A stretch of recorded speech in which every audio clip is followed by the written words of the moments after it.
కాదు ఇప్పుడు కళ్ళు గీసారు కదా, మామూలుగా ఎట్లా అమ్ముతారు? చెంబులాగా ఎట్లా? బాటిల్ ఎంత? ఈ బాటిల్ 200కి ఇస్తాము. 200కి ఇస్తారు. ఓకే. మనం ఎందుకంటే ఇంత ఊళ్ళో 150 రూపాయలు అంతే కదా, ఇంత కష్టపడి పైకి ఎక్కి దిగి చేయాలి కదా. తెలుసుకున్న వాళ్ళకి అవుతుంది బాబా. అది అంతే అంతే. ఎట్టినది నీకు అయింది అనుకో, ఇది బాబాయ్ 10 రూపాయలు 20 రూపాయలు అంతే అంతే. అని ఇది మనం సంవత్సరం అంతా కూడా వస్తూనే ఉంటాయి కదా. 6 నెలలే. 6 నెలలు 6 నెలలు ఇట్లా ఉంటుంది. 6 నెలలు మాత్రం వస్తుంది. వర్షాలు వస్తే అప్పుడు డేంజర్ దెబ్బలు తిని. అప్పుడు ఉండదు. అప్పుడు కష్టం కూడా ఎక్కడ జారిపోతాయి. అవును, కానీ కాలు మీద నిలబడడం కష్టం. అవునులే. చెట్టు అరిసిందా చెట్టు ఎక్కలేము, జారిపోద్ది కదా. మీరు ఎప్పటి నుంచి చేస్తున్నారు? అంటే చిన్నప్పటి నుంచేనా? చిన్నపిల్ల కాడి నుంచి. మా అమ్మ బాబు చెప్పింది. Very good. ఎందుకంటే పని సగం తింటే సగం తింది బాబాయ్. అవును, అవునా కదా. అంతే, తెలిసిన వాళ్ళే చేయాలి ఇవన్నీ. ఎందుకంటే కష్టపడితే కూడు కష్టపడుతుంది అంతే. ఆ రోజు ఎందుకంటే ఆ రోజు గింజం ఉండదు. బాగా అవును, కరెక్టే. అంతే. ఒక బాటిల్ పోతే దిగామంటే ఏటో తెలియదు. ఏం బాబాయ్. అంతే. దాని గురించి ఎన్నో బాధలు పడతాను. అవును, ఎందుకంటే సత్యం దాకా మా జీవితం. అవును, ఓపిక ఉంటే ఎక్కుతారు, లేకపోతే ఎక్కలేరు. ఎక్కలేనప్పుడు ఓపుకుంటే అదే ఎంత ఓపుకుంటే అది సెట్ ఎక్కడ. అంతే. ఓపిక నేపోతే అది సెట్ ఎక్కడానికి అవకాశం. అవును, నరాలు గట్టి పట్టాలి. ఎందుకంటే ఎక్కేటప్పుడు దిగేటప్పుడు చాలా జాగ్రత్తగా ఉండాలి కదా. ఎక్కేటప్పుడు జాగ్రత్తగా ఉండాలి. ఇప్పుడు దీని మీద పొడి చెట్లు ఉన్నాయి ఇంకా. అవును, ఇంకా ఇప్పుడు మీ పిల్లలు ఉంటారు కదా, వాళ్ళు కూడా నేర్పిస్తారా మీరు? వాళ్ళు చదువుకున్నారు ఇప్పుడు. మా ఎట్లు నేర్చుకోలేదు ఇంకా. మా పుట్టి వాళ్ళు లేరు ఇంకా. ఇంక లేరు. ఎట్లు ఎక్కడానికి అవకాశాలు లేవు. అదే అదే. ఎందుకని అడిగితే కానీ ఇది ఎక్కాలంటే గంగలోకి వెళ్ళి 5 కష్టపడతారు, చెట్టు ఎక్కిన రూపాయలు కష్టపడతారు. అవును, ఈ మత్స్యకార్మికులకి గీత కార్మికులకి కష్టం అనేది ఎప్పటికి తెలియదు.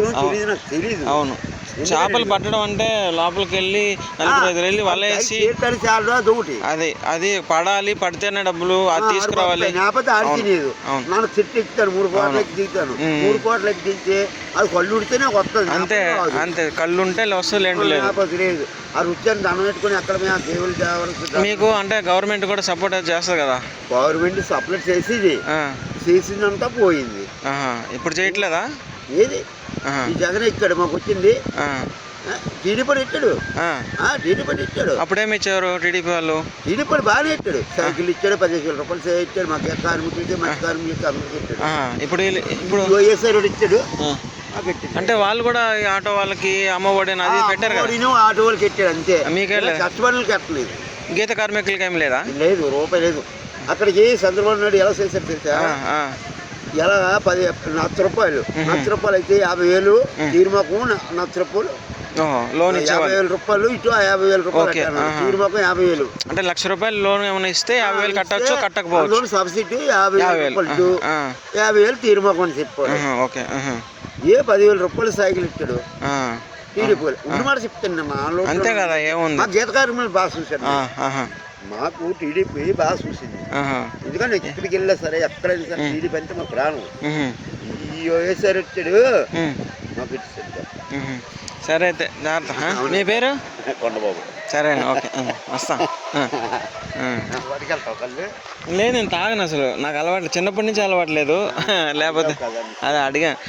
ఖచ్చితంగా. ఇప్పుడు ఇక్కడే ఉంటావు కదా, ఎప్పుడన్నా ఎవరన్నా ఉంటే నేను నీకు చూపిస్తున్నా కదా, చెప్పాను కదా నీకు వీడియో తీస్తున్నా చెప్పాను కదా. నా చేసిన తప్పు అయితే కానీ నేను ఇంకో ఇప్పుడే మాట్లాడతాను. వైఎస్ఆర్ ఏంటంటే మాకు ఇచ్చే డబ్బు కూడా ఏమైనా ఇక్కడ చేస్తాడు. ఇప్పుడు ఎవరు ఎట్టాడో తెలియట్లేదు.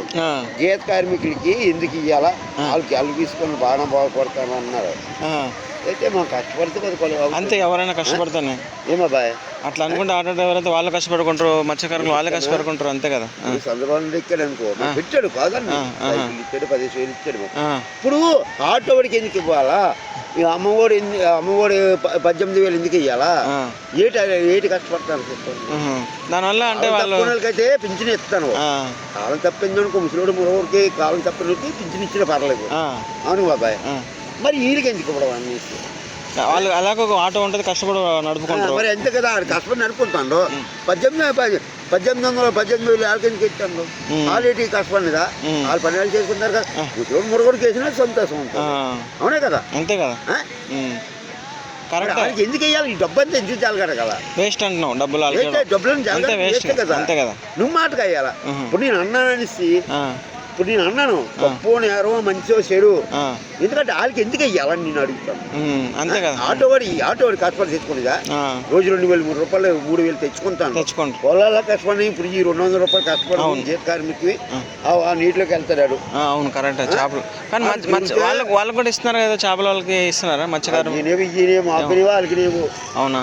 బాబాయ్ ఒకటి చెప్తాను నాలుగత్తవా, ఆ, ఇప్పుడు ఆ గంగలోకి వెళ్తాడు. అవును రుచి రుస్తాను నేను, అవును ఎందుకంటే దేవుళ్ళు దండం పెట్టుకుని వెళ్తావు. అవును దేవుడా పెడతావు. అంతే కదా. మనం నమ్ముకొని వెళ్తాం, వస్తుందో రాదో తెలియదు. అది దొరికితే సంతోషం ఏం లేదు. సంతోషం, దొరకపోతే ఒక రోజు దొరుకుతుంది, ఒక రోజు దొరకదు. మరి అంతే ఏడ్చుకొని రావడం. అవును అంతే. అంతే కదా. మరి ఈ 18,000 ఎందుకు ఇస్తాడు? ఈ ఆటో వాళ్ళకి 10,000 రూపాయలు ఎందుకు వేసాడు? అది బాలపిల్లలకి చదువుకి పర్లేదు. అవునా కదా. ఇప్పుడు మీరు ఇప్పుడు అమ్ముకుంటే ఓకే. ఇప్పుడు దీంతో మీకు వెళ్తే నాకు తెలియదు కదా. వెళ్తే తెలీదు. ప్లస్ అంటే అమ్ముకుంటే ఇప్పుడు 200 వస్తాయి, అది వెళ్తే సెలపోవచ్చు. ఇప్పుడు మనకి ఇప్పుడు కుటుంబం గడవడానికి అన్నిటి కూడా దీంతో సరిపోతుంది. ఇప్పుడు అన్ని ఖర్చులు అవన్నీ సరిపోతుంది. మరి ఏడు చేస్తాం, అప్పు సప్పు చేసి తినాలి మరి తప్పదు. ఓకే, ఇదే సరిపోతుంది నమ్మకం మనకు. అదే ఇప్పుడు ఇది 200కి వస్తుంది అనుకో, 200 వస్తే మరి నా బండి సార్జీకి నా చూస్తే 200కి వస్తుంది అనుకో, 100 రూపాయలు అటు వెళ్ళిపోతే 100 రూపాయలు ఇంట్లో బతికి ఖర్చు. అవును కదా. అవునే కదా. కష్టమే. అవును, రోజుకు ఒక 2 బట్టలు వెళ్తే కానీ కొంచెం సుమారుగా ఉంటుంది. ఇప్పుడు రోజు 2 బట్టలు 400 వచ్చి, ఇంటికి 200 వచ్చి, బండికి 100 రూపాయలు వేసుకుని 100 రూపాయలు చిన్న సంతోషం బతుకుతుంది. సరే కొండ ఈ సెట్లన్నీ తీసి పారేశారు, ఇంటికాడ సెట్లు ఏం బాబాయ్. సరే అయితే.